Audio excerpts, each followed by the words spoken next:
Hi, my name is Fred Newman. I'm the owner of the View Camera Store, and today I'd like to talk about learning beyond the zone system. Now, a lot of times you'll see the abbreviation BTZS, which is the abbreviation for Beyond the Zone System, which is Phil's book. Now, a lot of times people buy the book first, and unless you're kind of scientific or an engineering kind of a person, it would be a difficult read to start with. So my recommendation for learning BTZS would be first to read the series of articles that Phil Davis had written for us in our BTZS Lite CD. It's a series of articles, and it sort of gives you a nice introduction to Beyond the Zone System.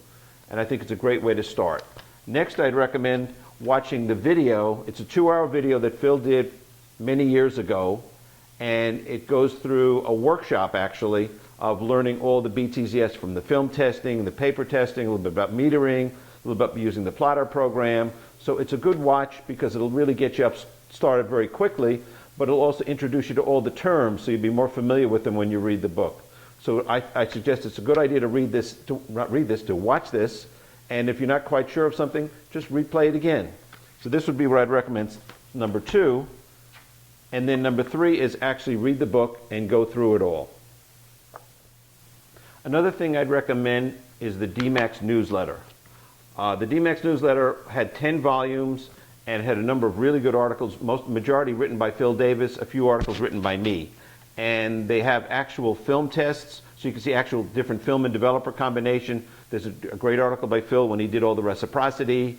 I did an article on selenium toner for maximum black. So there's a lot of good articles you could see with the actual practical applications of BTZS. So it's a good supplement to reading the book. Another thing you might want to think about is taking an actual workshop, working with me so I can go through all the procedures for film testing, for paper testing, and for metering. Now you have to remember BTZS is actually a system, and it involves around incident meter reading, and that was one of Phil's things he came up with, using an incident meter for large format photography, metering the high values and the low values. And I'll go through that in the future videos and with real examples. Some of the other things you'll be interested in learning about is actual paper testing, where you take a step tablet, project it, and we can calibrate how to do your paper tests. So we can work together on that.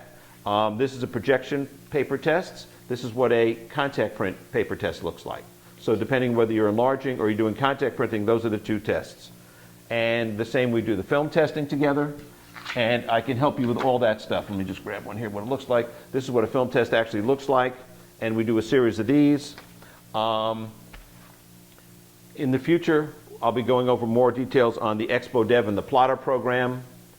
And then we'll be actually using the Palm Pilot with the Expo Dev software and the power dial, how to use these out in the field. We'll do real life examples of these. Now, there's a lot of photographers out there who really don't want to go through all the details of doing all this. You do not have to. You can work with me to do a film test, to do a paper test. We have the film and paper testing service, and I call that just give me the numbers please routine, so that you don't have to read the book or do all those other things. You just have to do a film test. I will send you the film pre-exposed to the step tablet. Then you'll process the film, send it back to me. I'll do all the work with the densitometer, putting in the plotter program. We can even program your Palm Pilot for you if you're not really into computers. So it's not a problem to do all that. And for paper tests, we send you the step tablet. You actually project it like here, or make contact print. What that does, and it differentiates Beyond the Zone System from all other testing procedures, it puts the paper into your equation. You have to remember, when you're out in the field photographing, you're measuring the contrast of the scene, and you're matching that to your film and developer combination and to your paper and light source combination. You have to remember the paper is developed to completion, so that's kind of a fixed. So that's why we need to get information about your light source and paper to put it actually into the plotter so we can match the film and developer to that. So I will go through more of that in a number of videos in the future. So there's a number of different ways you can learn Beyond the Zone System.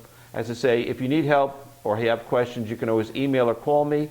I'll be glad to help you out, and it just makes life a lot easier when you get really good negatives. And the one thing I don't quite understand is a lot of people don't want to do film testing, but the fact is the amount of time it takes to do a film test is a lot less time you're going to spend in the darkroom with really bad negatives that you'll get if you don't really calibrate your system. I hope this helps you. Thank you for watching.